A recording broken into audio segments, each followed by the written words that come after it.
Every company has their missteps, but this is a bit much. Welcome to Watch Mojo, and today we're counting down our picks for the top 10 biggest Activision fails. Before we begin, we publish new videos every day, so be sure to subscribe and ring the bell to get notified about our latest videos. For this list, we'll be focusing exclusively on the Activision side of things despite their merger with Blizzard, as Blizzard has definitely proven worthy of their own list down the line.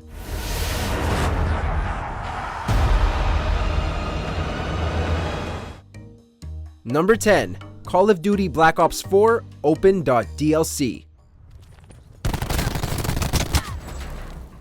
Ever since downloadable content became a common aspect of gaming with the rise of online services, there's been a strong push and pull between consumers and publishers on what is and isn't DLC worthy. I'm starting to believe I can handle anything these devils throw at me.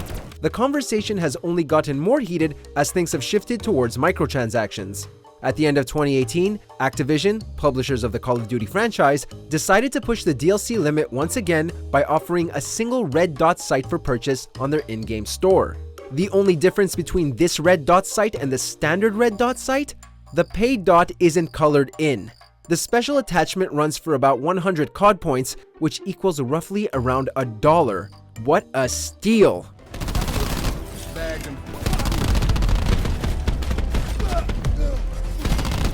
Number 9. Milking the Guitar Hero franchise to death. I got this, okay? Good? You ready? Yeah. Go,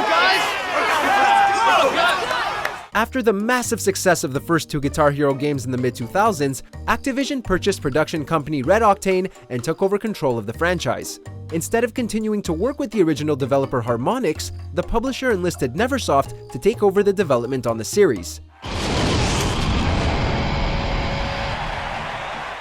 Initially, success continued, with Guitar Hero 3 Legends of Rock maintaining high sales and reviews. However, things soon went off the rails. Between 2007 and 2010, Activision released a ton of spin-off games across multiple platforms and devices. Instead of working to continue the franchise's innovation, the series became a victim of market oversaturation and creative stagnation, leading to the franchise's demise, at least for now. Number 8. Letting the Crash Bandicoot franchise die. We're already beginning to see a trend here. After purchasing rival publisher Vivendi in 2008, Activision gained the rights to the Crash Bandicoot franchise. To be fair to Activision, by this point this series was already a far cry from its early heyday.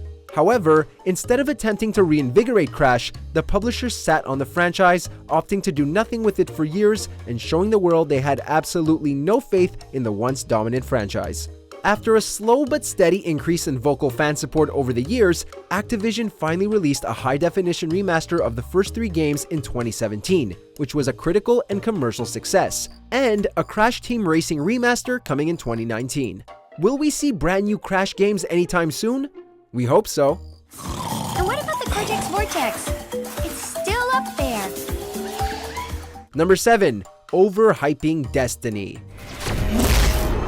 The law runneth forward and back.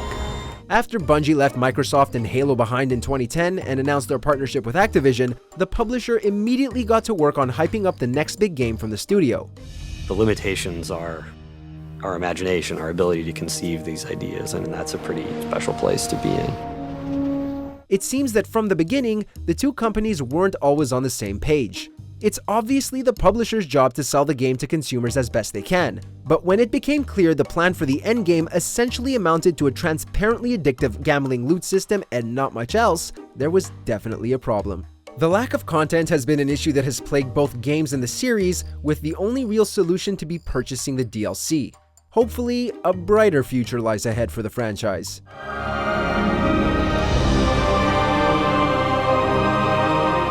Number 6. Shutting down game studios.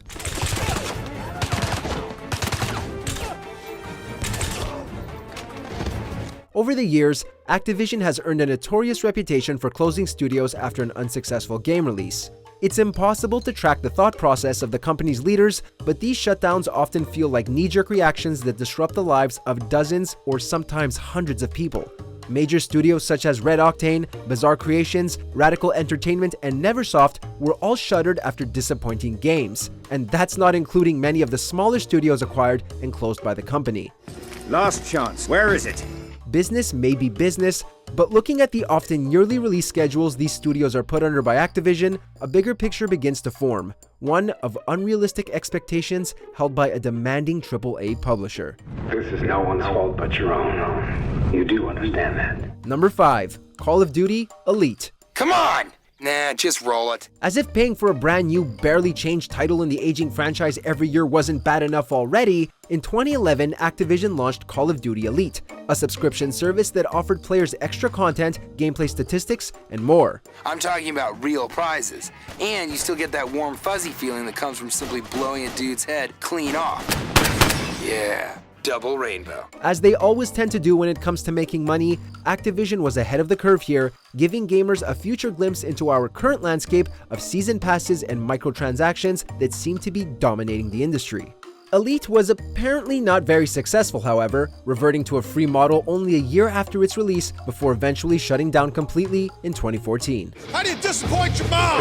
How do you confuse your dad? What rhymes with dead meat? Woo! That's what I'm talking about! Number 4. Tony Hawk's Pro Skater 5. And we started picking out, it would be very interesting if we decided to add a new unique kind of gameplay mechanic into each level. Making its name as one of the most beloved game series of the past 20 years, the Tony Hawk's games were eventually run into the ground by Activision, just like so many franchises before and after. I don't have to school them in what skateboarding is or how to represent it well, so working together is pretty seamless. After nearly a decade drought between core entries in the series, Activision announced in 2015 that the next game would be a direct follow-up to the original Pro Skater games in the series.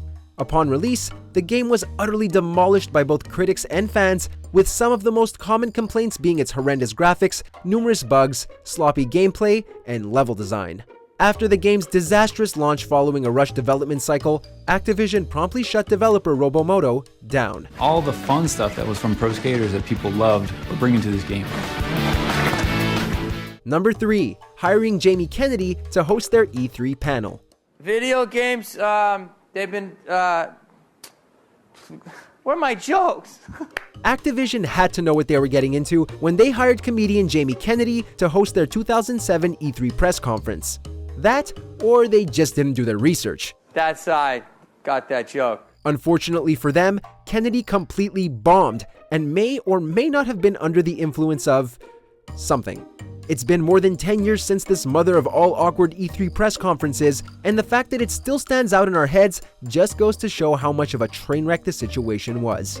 Activision no longer holds large press conferences at E3, and we have a feeling this incident played at least a small part in that decision. There are so many virgins in here. Richard Branson is doing this event. Number 2. Call of Duty Modern Warfare Remastered.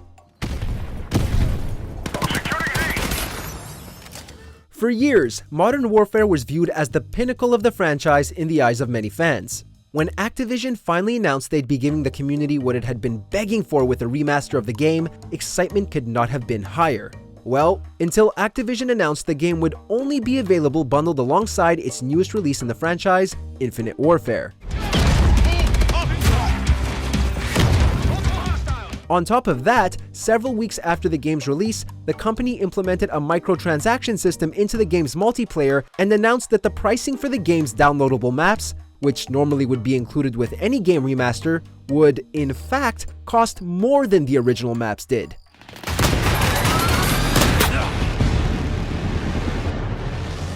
Before we unveil our top pick, here are a few honorable mentions.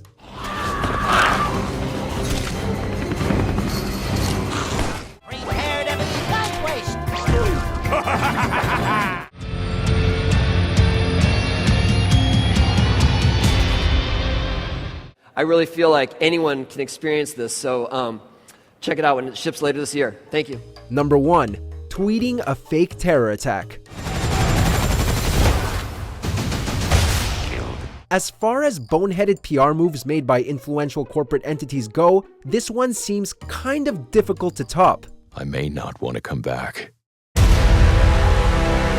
In 2015, to promote Black Ops 3, the Call of Duty Twitter account was changed to a fake news account and began tweeting as if a terrorist attack was occurring in Singapore. It's quite honestly astonishing that this move made it past the initial idea stage, let alone was okayed by the people in charge. If the act itself wasn't bad enough, Activision and Treyarch's apologies made it seem as though they couldn't see what the big deal was. The ordeal even received mainstream press coverage, and when all was said and done, Activision wound up looking incredibly foolish. You don't understand. I'm taking us home. Do you agree with our picks? Check out these other great clips from WatchMojo, and be sure to subscribe and ring the bell to be notified about our latest videos.